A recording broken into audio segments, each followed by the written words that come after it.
പ്രയാസങ്ങൾ വിട്ടറിയാത്ത സാഹചര്യത്തിലൂടെയാണ് നമ്മൾ കടന്നുപോയിക്കൊണ്ടിരിക്കുന്നത്. ഏറ്റവും ഒടുവിലായി കാശ്മീരിൽ നടന്ന ഭീകരാക്രമണം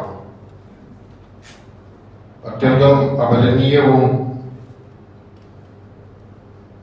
അതിലേറെ ഖേദകരവും പ്രയാസകരമായൊരു സംഭവമാണ്. ആ ഭീകരാക്രമണത്തിൽ മരിച്ചുപോയവരെ അവരുടെ കുടുംബങ്ങളുടെ ദുഃഖത്തിൽ നമുക്ക് പങ്കുചേരണം. ഒപ്പം ആ ഭീകരാക്രമണത്തെ ശക്തമായ നിലയിൽ നമ്മൾ അപലപിക്കുകയും വേണം. ഇതൊക്കെയും ഇസ്ലാമിന്റെ പേരിൽ വെച്ചുകെട്ടപ്പെട്ടുകൊണ്ടിരിക്കുന്നു എന്ന ഒരു ദയനീയത കൂടിയുണ്ട്. സത്യത്തിൽ ഇസ്ലാം ഇതിനെ ഒന്നും അംഗീകരിക്കുന്നില്ല. ഒരു സമൂഹത്തിൽ, ഒരു നാട്ടിൽ അശാന്തി വിതക്കുന്നത് ഒന്നിനെയും ഇസ്ലാം അംഗീകരിക്കുന്നില്ല. സ്വൈര ജീവിതത്തിന് തടസ്സമുണ്ടാക്കുന്ന ഒന്നിനെയും ഇസ്ലാം അംഗീകരിക്കുന്നില്ല എന്നുള്ളതാണ് യാഥാർത്ഥ്യം. വിശുദ്ധ ഖുർആൻ സൂറത്തുൽ മാഇദയിൽ 32-ാമത്തെ ആയത്തിലൂടെ പ്രഖ്യാപിക്കുന്നത് നമുക്കറിയാവുന്നതാണ്. മൻ ഖതല നഫ്സൻ ബിഗൈരി നഫ്സിൻ ഔ ഫസാദിൻ ഫിൽ അർളി ഫകഅന്നമാ ഖതല الناس ജമീഅ ഫകഅന്നമാ ഖതല الناس ജമീഅ. ഒരു മനുഷ്യനെ അനാവശ്യമായി ഒരാളെ കാരണം കൂടാതെ കൊലപ്പെടുത്തിയാൽ മനുഷ്യകുലത്തെ മുഴുവനും കൊലപ്പെടുത്തിയത് തുല്യമാണത് എന്നാണ് വിശുദ്ധ ഖുർആൻ പറഞ്ഞിരിക്കുന്നത്.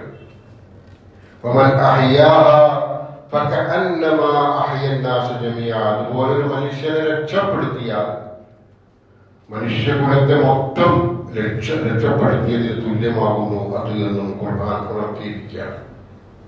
ഖുർആന്റെ ഭാഷയല്ല, ഖുർആന്റെ സന്ദേശത്തിൽ നിന്ന് പ്രചോദനം ഉൾക്കൊണ്ടിട്ടല്ല, ഇസ്ലാമിന്റെ അനുയായികൾ എന്ന നിലക്കല്ല ഏത് നാട്ടിലും ഭീകര തീവ്രവാദ പ്രവർത്തനങ്ങൾ നടന്നു വരുന്നത്. നമ്മൾ പരിചാരപ്പെടുന്നു എന്നല്ല, ദുഃഖം നമുക്കുണ്ടാകുമ്പോഴും മനുഷ്യൻ എന്ന നിലക്ക് നമ്മൾ ഈ സമൂഹത്തിൽ ജീവിക്കുമ്പോൾ നമ്മോട് കൽപ്പിച്ച ഇസ്ലാമിക മര്യാദകൾ പുലർത്തിക്കൊണ്ട് സഹജീവികളുമായി ഏറ്റവും നല്ല ബന്ധം നിലനിർത്തിക്കൊണ്ട് വേണം നമ്മൾ മാതൃകയാവാൻ. കശ്മീരിൽ വെച്ച് തന്നെ ഒട്ടനവധി നല്ല വാർത്തകൾ കൂടി ഇതിനിടയിൽ കേട്ടുവരികയാണ്. ടൂറിസ്റ്റുകളുമായി പോയിക്കൊണ്ടിരിക്കുന്ന ഒരു മനുഷ്യൻ, കശ്മീരിയായ ഒരു മുസ്ലിം, ടൂറിസ്റ്റുകളെ രക്ഷപ്പെടുത്താനിടയിൽ സ്വയം ജീവൻ വെടിഞ്ഞെടുത്ത വാർത്ത. ഒപ്പം അവിടെ ഗൈഡായി പ്രവർത്തിക്കുന്ന ആളുകളുടെ സഹോദരതുല്യമായ സ്നേഹമൊക്കെ പലരും പങ്കുവെച്ചുകൊണ്ടിരിക്കുകയാണ്.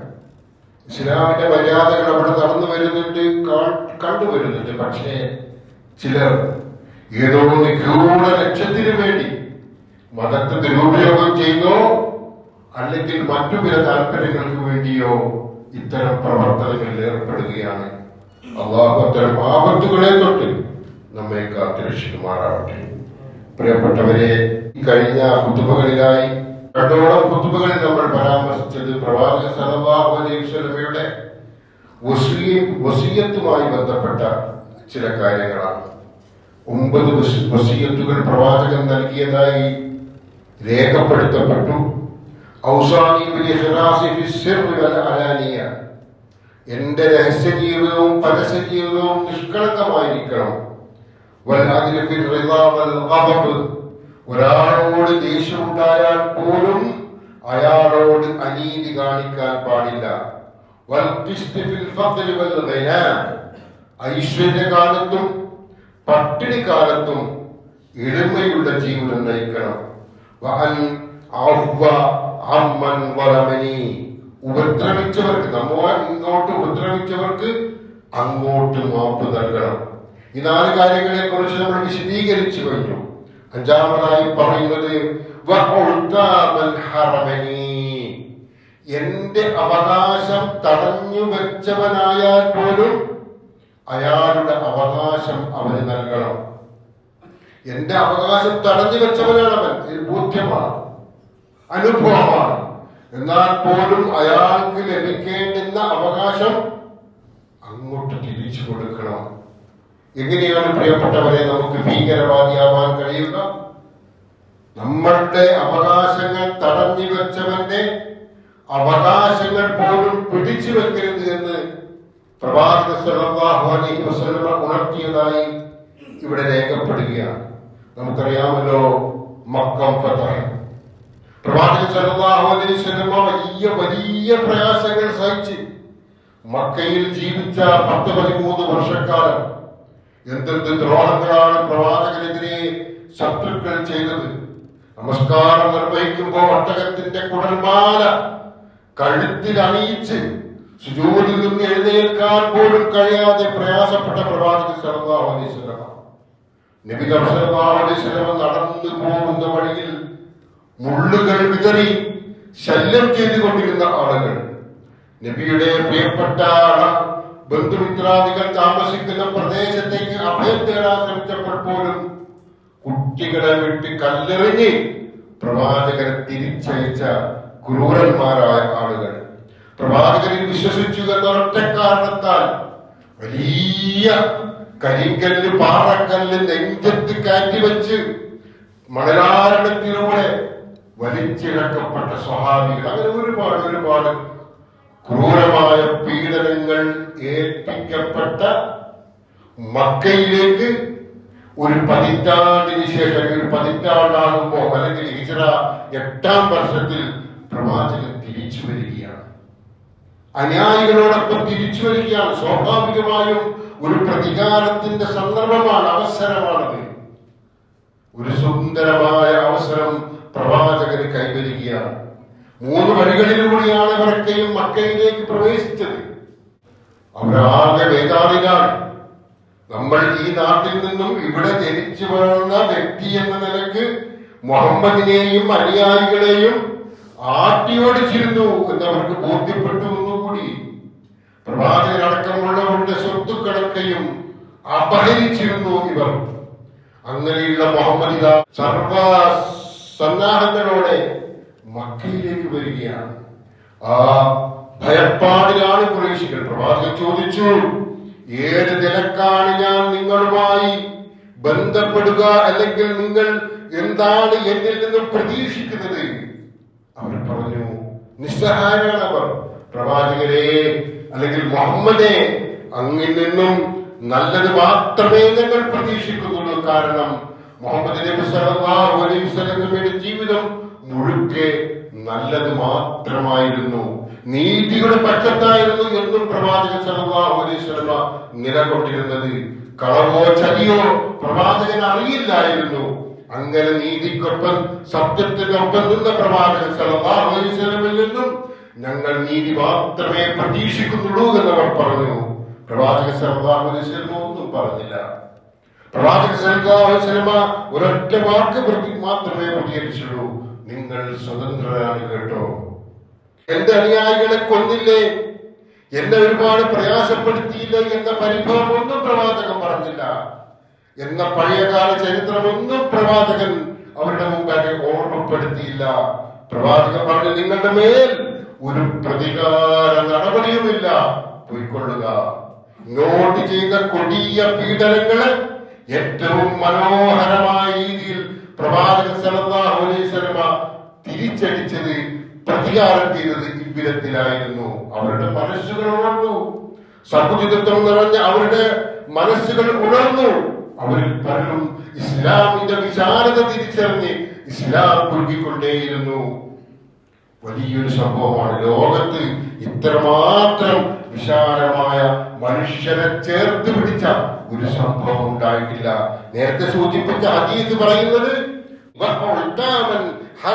എന്റെ അവകാശം തടഞ്ഞവനായാലും അയാളുടെ അവകാശം വകവെച്ച് നൽകണം. പ്രവാചകനെ സംബന്ധിച്ചിടത്തോളം പ്രവാചകൻ എന്ത് പഠിപ്പിക്കുന്നോ, എന്ത് കൽപ്പിക്കുന്നോ, അതത്രയും ഒന്നാമതായി അനുസരിച്ച വ്യക്തിത്വമായിരുന്നു പ്രവാചകൻ. തന്റെ ജീവിതത്തിലൂടെ അത് കാണിച്ചു കൊടുത്തു പ്രവാചകൻ. മക്കം 10 അഥവാ മക്ക വിജയം അത്രമേൽ ശക്തമായ ഒരു വലിയ ഇതിഹാസ ചരിത്രം കൂടിയാണ്. തുടർന്ന് പറയുകയാണ്,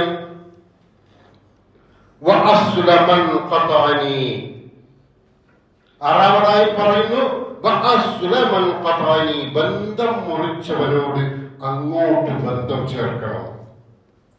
മനുഷ്യബന്ധം ശിഥിലമാക്കപ്പെട്ടുകൊണ്ടിരിക്കുന്ന ഒരു കാലം, ആർക്കും ആരെയും വിശ്വാസമില്ലാത്ത കാലം, മാതാപിതാക്കളും മക്കളും തമ്മിലുള്ള ബന്ധത്തിൽ വിള്ളലുകൾ വന്നുകൊണ്ടിരിക്കുന്ന കാലം, സഹോദരന്മാർ തമ്മിൽ, സുഹൃത്തുക്കൾ തമ്മിൽ വിശ്വാസമില്ലാത്ത കാലം, എവിടെയും ചിതറിപ്പോവുകയാണ് ബന്ധങ്ങൾ, മുറിഞ്ഞു പോവുകയാണ് ബന്ധങ്ങൾ, ശക്തിമത്തായ ഒരു ബന്ധവും ഇല്ല എന്ന് ബോധ്യപ്പെടുത്തുന്ന സംഭവ വികാസങ്ങളാണ് നടന്നുകൊണ്ടിരിക്കുന്നത്.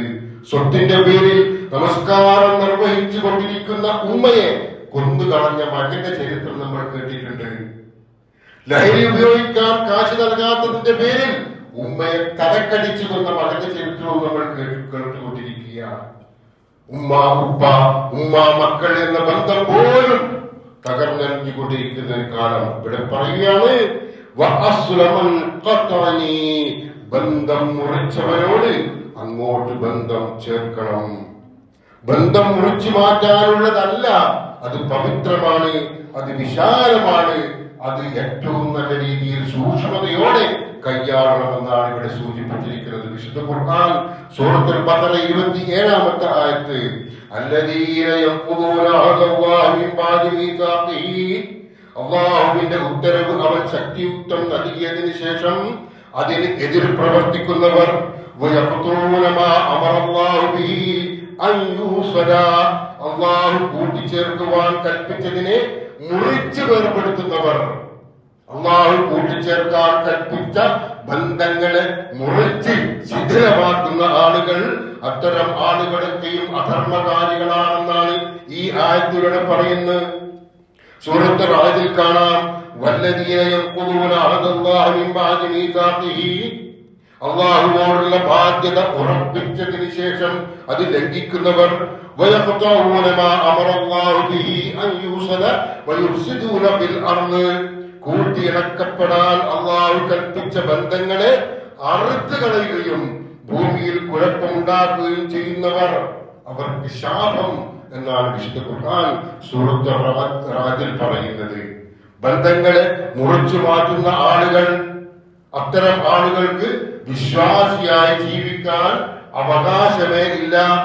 ആയിഷ റളിയല്ലാഹു അൻഹ നിവേദനം ചെയ്ത ഒരു ഹദീസിൽ ഇങ്ങനെ കാണാം, അർറഹിമു മുഅല്ലഖത്തുൻ ബിൽ അർശ്, കുടുംബ ബന്ധം എന്നത്, ബന്ധം ചേർക്കപ്പെടുക എന്നുള്ളത്, ബന്ധത്തിന്റെ കണ്ണി എന്നുള്ളത് പടച്ചവന്റെ സിംഹാസനവുമായി ബന്ധിപ്പിച്ച ഒരു കാര്യമാണ്.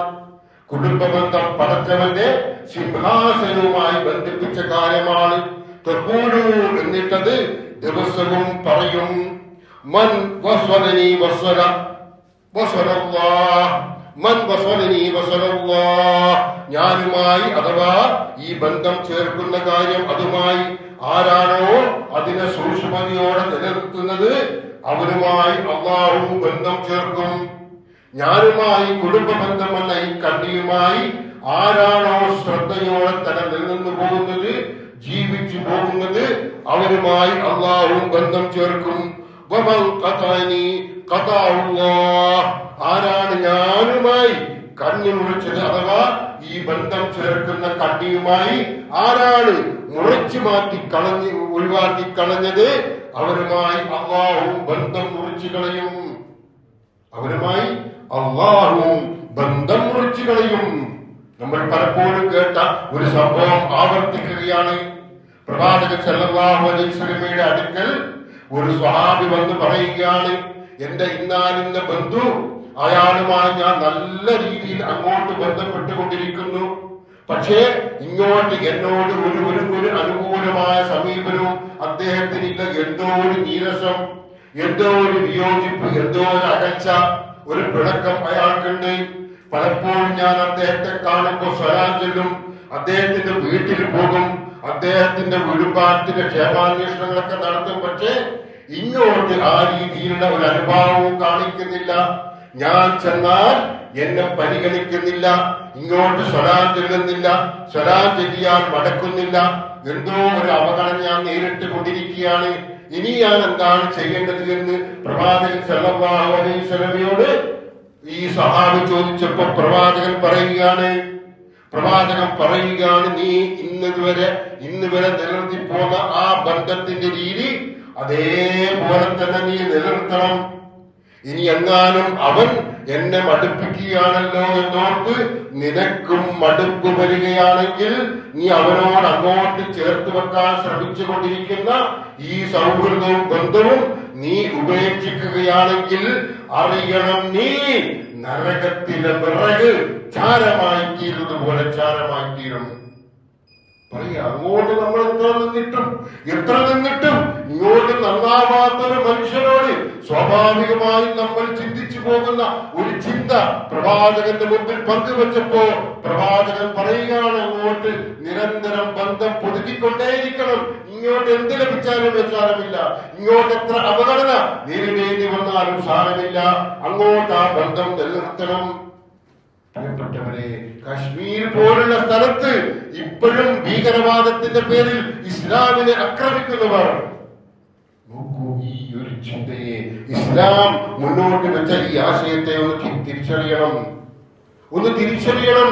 നാളെ മൈശറായിൽ വെച്ച് എല്ലാ അമലുകൾ ചെയ്ത് സ്വർഗാവശിയായി തീരാവുന്ന ഒരു മനുഷ്യൻ അവൻ പിടിക്കപ്പെടുകയാണ്.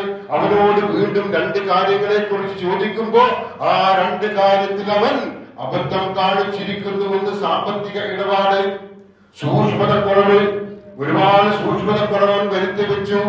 അങ്ങനെയുള്ള ഒരാൾ, മറ്റൊന്ന് കുടുംബ ബന്ധം മുറിച്ചു കളഞ്ഞവൻ. ഈ രണ്ടുപേരെയും സ്വർഗത്തിൽ പ്രവേശിപ്പിക്കൂല. മറ്റെല്ലാ കാര്യത്തിലും ഓക്കെയാണ്, അമലുകളൊക്കെ ചെയ്തിട്ടുണ്ട്, സ്വർഗത്തിലേക്ക് പോകാൻ എല്ലാ യോഗ്യതയുമുള്ള മനുഷ്യൻ ഈ രണ്ട് കാരണങ്ങൾ കൊണ്ട് സ്വർഗം ഹറാമാക്കപ്പെടുന്ന അവസ്ഥ ഉണ്ടാകും എന്നും പ്രവാചകൻ സല്ലല്ലാഹു അലൈഹി വസല്ലം ഉണർത്തിയിരിക്കുകയാണ്. പ്രിയപ്പെട്ടവരെ, ബന്ധങ്ങൾ എന്ന് പറയുമ്പോൾ ഏറ്റവും ഗാഢമായി, ഏറ്റവും രൂഢമൂലമായി, ഏറ്റവും ശക്തമായി നിലനിർത്തേണ്ടുന്നത് മാതാപിതാക്കളും മക്കളും തമ്മിലുള്ള ബന്ധമാണ്. വിശുദ്ധ ഖുർആൻ പറയുകയാണ്, സൂറത്തുൽ നിസായിലെ 36-ാമത്തെ ആയത്ത്, നിങ്ങൾ അല്ലാഹുവെ ആരാധിക്കണം, അവനോടൊന്നിനെയും പങ്കു ചേർക്കരുതേ. മർമ്മപ്രധാനമായ ഇസ്ലാമിന്റെ തൗഹീദിന്റെ സന്ദേശം പറയുകയാണ്. തുടർന്ന് പറയുന്നു, വബിൽ വാലിദൈനി ഇഹ്സാനാ, മാതാപിതാക്കളോട് ഏറ്റവും നല്ല നിലയിൽ വർത്തിക്കണം. അല്ലാഹുവിനെ മാത്രമേ ആരാധിക്കാവൂ എന്ന് പറഞ്ഞിട്ട് രണ്ടാമതായി പറയുന്നത് മാതാപിതാക്കളോട് ഏറ്റവും നല്ല നിലയിൽ വർത്തിക്കണം. വബിദിൽ ഖുർബാ, ബന്ധുക്കളോടും ഇതേപോലെ നല്ല നിലയിൽ വർത്തിക്കണം. മതിയാക്കിയില്ല. വൽ യതാമ വൽ മസാകീനി വൽ ജാരിദിൽ ഖുർബാ വൽ ജാരിൽ ജുനുബ്, അനാഥകളോടും പാവങ്ങളോടും കുടുംബ ബന്ധമുള്ള അയൽക്കാരോടും അന്യരായ അയൽക്കാരോടും. വൽ ജാരിദിൽ ഖുർബ, കുടുംബ ബന്ധമുള്ള അയൽക്കാർ. വൽ ജാരിൽ ജുനുബ്, അന്യരായ അയൽക്കാർ, അന്യമതസ്ഥർ, അന്യനാട്ടുകാർ, അല്ലെങ്കിൽ അന്യരായ ആളുകൾ ആരായിരുന്നാലും അവരോടും എന്ത് ഇതേ നല്ല നിലയിൽ നിങ്ങൾ വർദ്ധിച്ചു കൊണ്ടിരിക്കണം.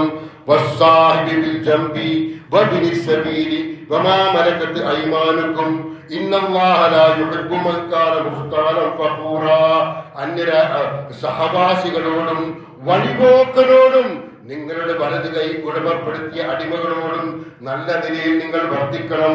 പൊങ്ങച്ചക്കാരനും ദുരഭിമാനിയുമായിട്ടുള്ള ആരെയും അല്ലാഹു ഇഷ്ടപ്പെടുകയേ ഇല്ല. വഴിപോക്കനോട് പോലും നല്ല നിലയിൽ വർദ്ധിക്കണമെന്ന് ആണ് ഖുർആന്റെ കൽപ്പന. വിശുദ്ധ ഖുർആന്റെ കൽപ്പനയാണിത്. വിശുദ്ധ ഖുർആൻ സൂറത്തുൽ ബഖറയിൽ പറയുന്നു 83-ാമത്തെ ആയത്ത്, വഇദാ അഖദ്നാ മീസാഖ ബനീ ഇസ്രായീല ലാ തഅബുദൂന ഇല്ലല്ലാഹ്, ഇസ്രായേലിനോട് കരാർ വാങ്ങിയിരിക്കുന്നു, ലാ തഅബുദൂന ഇല്ലല്ലാഹ്, അല്ലാഹു അല്ലാതെ മറ്റാരെയും നിങ്ങൾ ആരാധിക്കരുത്. വബിൽ വാലിദൈനി ഇഹ്സാന, തുടർന്ന് പറയാം, അല്ലാഹു അല്ലാത്തവരെ ആരാധിക്കരുത് എന്ന് പറയുന്നു. വബിൽ വാലിദൈനി ഇഹ്സാനാ, മാതാപിതാക്കളോട് ഏറ്റവും നല്ല നിലയിൽ വർത്തിക്കണേ. കുടുംബ ബന്ധമുള്ളവരോട് അങ്ങനെ ജനങ്ങളോടൊക്കെ നല്ല വാക്ക് പറഞ്ഞുകൊണ്ടായിരിക്കണം. വഖൂലൂ ലിന്നാസി ഹുസ്നാ, ആളുകളോട് നല്ല വാക്ക് പറയുന്ന ശീലമായിരിക്കണം നിനക്കുണ്ടാവേണ്ടത്.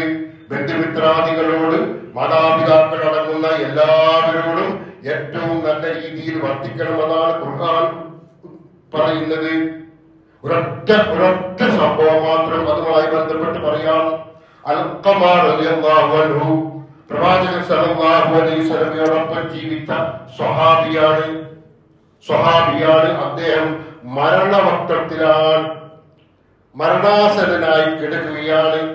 അദ്ദേഹം ഒരുപാട് നല്ല കാര്യങ്ങൾ ചെയ്ത, ആരാധനാ കർമ്മങ്ങളിൽ കൃത്യനിഷ്ഠ പുലർത്തി വന്ന ഒരു സ്വഹാബി മരണസമയത്ത്, പക്ഷേ സ്വാഭാവികമായും മരണസമയത്ത് നമ്മൾ ഷഹാദത്ത് ചൊല്ലിക്കൊടുക്കും. ചിലരത് കേൾക്കും, ചിലത് കേൾക്കൂല. കേൾക്കാൻ കഴിയുന്നവർക്ക് ചിലപ്പോൾ പറയാൻ കഴിയൂല, ചിലർക്ക് അത് ഏറ്റു പറയാൻ കഴിയും. അങ്ങനെയൊക്കെ ഉണ്ടാവും. ഈ സ്വഹാബി മരിക്കാൻ കിടന്നപ്പോൾ ഈ സന്ദർഭത്തിൽ ഷഹാദത്ത് ചൊല്ലിക്കൊടുക്കുകയാണ് അടുത്തിരുന്ന് കൂട്ടുകാരായ ആളുകൾ. പക്ഷേ ഇദ്ദേഹത്തിന് ചൊല്ലാൻ കഴിയുന്നില്ല. എന്തോ ഒരു വെപ്രാളം. കേൾക്കുന്നു, ചൊല്ലാനാവുന്നില്ല.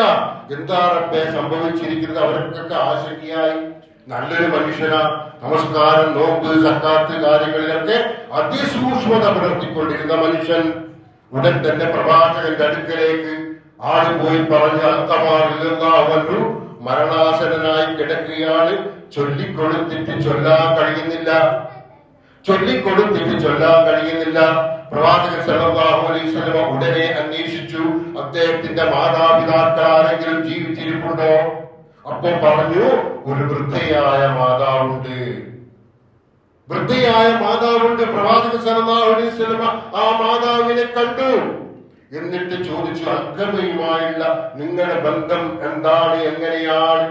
മാതാവ് പറഞ്ഞു, എന്റെ പൊന്നുമോൻ നല്ലൊരു മോനാണ്. മോനിതാ മരണവക്തത്തിലാണ്, മരണാസന്നായി കിടക്കുകയാണ്. പ്രവാചകൻ സല്ലല്ലാഹു അലൈഹി വസല്ലം വീണ്ടും ചോദിച്ചു, നിങ്ങളുമായുള്ള അൽഖമയുടെ ബന്ധത്തിൽ എന്തെങ്കിലും നേർത്ത പ്രയാസമെങ്കിലും നിങ്ങൾക്കുണ്ടായിരുന്നോ ഉമ്മ? പ്രവാചകനാ ചോദിക്കുന്നത്, കളവൂരാൻ പറ്റൂലല്ലോ. ഉമ്മ പറഞ്ഞു, എനിക്ക് പ്രയാസകരമായ ചില സന്ദർഭങ്ങൾ ഉണ്ടായി പോയിട്ടുണ്ട്.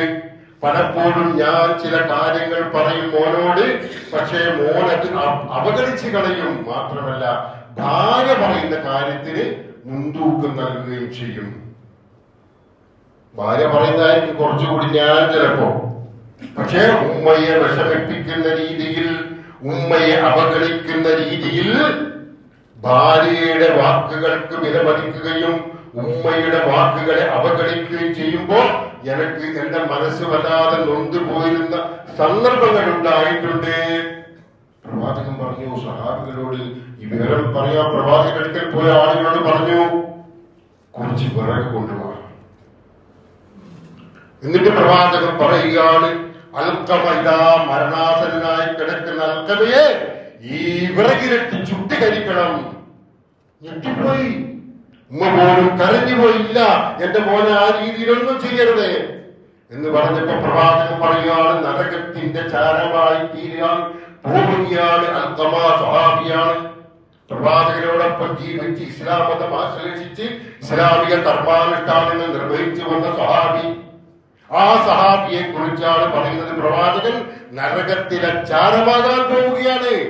അതുകൊണ്ട് ഇവിടെ നിന്ന് ശിക്ഷ ഏറ്റുവാങ്ങിയാൽ അവിടുത്തെ ശിക്ഷയ്ക്ക് ഇളവ് ലഭിക്കും. അതിനേക്കാൾ എത്രയോ ഭേദമാണ് ദുനിയാവിലെ തീയിൽ ഇട്ടെറിഞ്ഞ് ചുട്ടുകൊള്ളുക എന്നുള്ളത്. കേൾക്കുമ്പോ നമുക്ക് പ്രയാസം തോന്നുക. പ്രവാചകൻ ഒന്ന് പരിശോധിക്കുക കൂടി ചെയ്താണത്. ഉമ്മ പറഞ്ഞു, എന്റെ മോനെ അങ്ങനെ ചുട്ടരിക്കരുതേ. പ്രവാചകൻ പറഞ്ഞു, മനസ്സിൽ നീറ്റലുണ്ടായ ആ സംഭവം മോന് പൊരുത്തപ്പെട്ടു കൊടുക്കുമോ? ഉമ്മ പറഞ്ഞു, 1000 വട്ടം പൊരുത്തപ്പെട്ടു കൊടുക്കും. ഞാൻ എന്റെ മോന് പൊരുത്തപ്പെട്ടു കൊടുക്കുന്നു, എനിക്ക് ഒരു പ്രയാസവുമില്ല. അങ്ങനെ ഇവരൊക്കെ തിരിച്ചു വീട്ടിൽ പോയി ഷഹാദത്ത് ചൊല്ലി അൽഖമ റളിയല്ലാഹു അൻഹു മരണപ്പെടുകയും ചെയ്തു.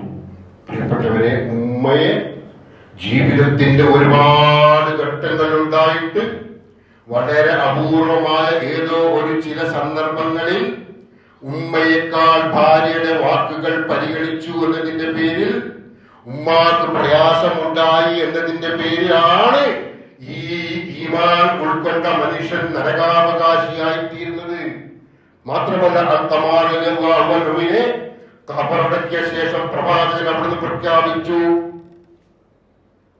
മുഹാജിറുകളുടെയും അൻസാറുകളുടെയും സമൂഹമേ, ആളുകളൊക്കെ കൂടിയിട്ടുണ്ട്, സഹാബിയല്ല മരിച്ചത്, മുഹാജിറുകളുടെയും അൻസാറുകളുടെയും സമൂഹമേ, ആരെങ്കിലും തന്റെ ഉമ്മയേക്കാൾ ആദരവ്, ഉമ്മ ജീവിച്ചിരിക്കെ ഉമ്മയേക്കാൾ ആദരവ് ഭാര്യയ്ക്ക് അല്ലെങ്കിൽ മറ്റാർക്കെങ്കിലും നൽകി ഉമ്മയെ പ്രയാസപ്പെടുത്തുന്ന ഒരു സമീപനമാണ് സ്വീകരിക്കുന്നതെങ്കിൽ അല്ലാഹുവിന്റെയും മലക്കുകളുടെയും എല്ലാ നല്ല മനുഷ്യന്മാരുടെയും ശാപം അവന്റെ മേലുണ്ടാകും. അങ്ങനെ ശാപം ഉണ്ടാവട്ടെ.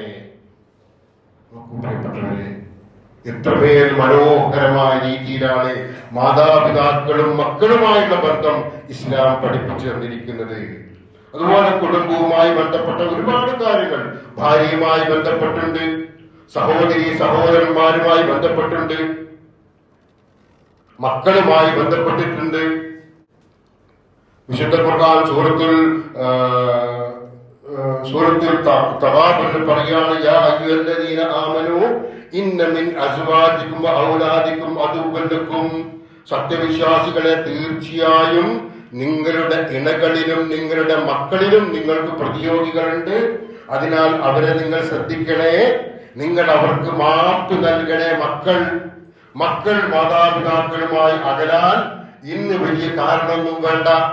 അതുകൊണ്ട് തന്നെ അവരെ സൂക്ഷിച്ച് ശ്രദ്ധിച്ച് ചേർത്ത് പിടിച്ചുകൊണ്ട് അവരെ ജീവിപ്പിക്കണം, അവരോടൊപ്പം ജീവിക്കണം.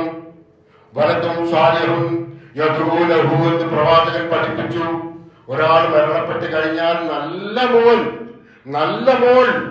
അല്ലാഹുവിനോട് മരണപ്പെട്ട പിതാവിന് മാതാവിന് വേണ്ടി പ്രാർത്ഥിച്ചാൽ ആ പ്രാർത്ഥനയ്ക്കുള്ള പ്രതിഫലം മരിച്ചയാൾക്ക് ലഭിക്കും. ഇപ്പൊ രണ്ട് രീതിയിൽ മക്കളുണ്ട്. മക്കളുമായി ഏറ്റവും നല്ല രീതിയിൽ ജീവിതം നിലനിർത്തിപ്പോരണം. ഒന്നുകൂടി ആ വിഷയമായി പറഞ്ഞാൽ അവസാനിപ്പിക്കാം. ലാ യദ്ഖുൽ ജന്നത ഖാതിഉൻ, മുറിച്ചു മാറ്റിയവൻ സ്വർഗത്തിൽ പ്രവേശിക്കുകയില്ല. ഏതാണ് യാനി ഖാതിയ റഹിം, പൊക്കിൽ കൂടി ബന്ധം മുറിച്ചു മാറ്റിയവൻ, രക്തബന്ധം മുറിച്ചു മാറ്റിയവൻ, കുടുംബവുമായുള്ള ബന്ധം മുറിച്ചു മാറ്റിയവൻ സ്വർഗത്തിൽ പ്രവേശിക്കുന്നതേ ഇല്ല എന്ന് പ്രവാചകൻ സല്ലല്ലാഹു അലൈഹി വസല്ലം പറയുകയാണ്.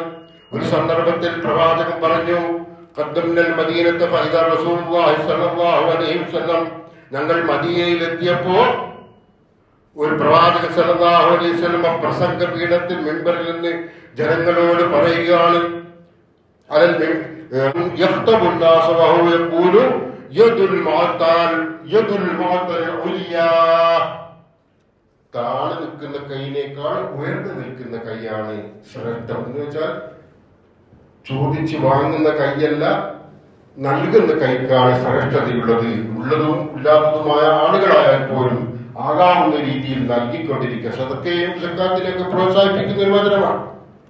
എന്നിട്ട് പറയുന്നു, നിങ്ങൾ ഉയർന്നു നിൽക്കുന്ന കൈക്കാണ് ശ്രേഷ്ഠതയുള്ളത്.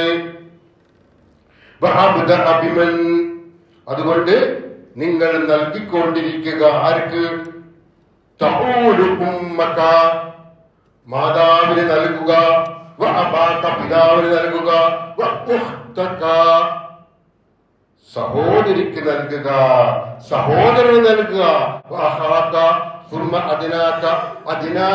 അങ്ങനെ വേണ്ടപ്പെട്ട ആളുകൾക്കൊക്കെയും നൽകിക്കൊണ്ടേയിരിക്കുക. അങ്ങനെ ദാനധർമ്മം നൽകിക്കൊണ്ടേയിരിക്കുക ആകാവുന്ന രീതിയിൽ വേണ്ടപ്പെട്ടവർക്കൊക്കെയും. അപ്പൊ അവരിൽ ആർക്കെങ്കിലും നീരസം നമ്മോടുണ്ടായാൽ ആ നീരസമൊക്കെ മഞ്ഞ് പോലെ ഉരുകിപ്പോകും. അങ്ങനെ ബന്ധങ്ങളെ രൂഢമൂലമാക്കി കൊണ്ടുപോകാനുള്ള ശ്രമം നമ്മിൽ ഉണ്ടാവണം, വിശ്വാസികളിൽ ഉണ്ടാവണം. അള്ളാഹു അനുഗ്രഹിക്കുമാറാവട്ടെ.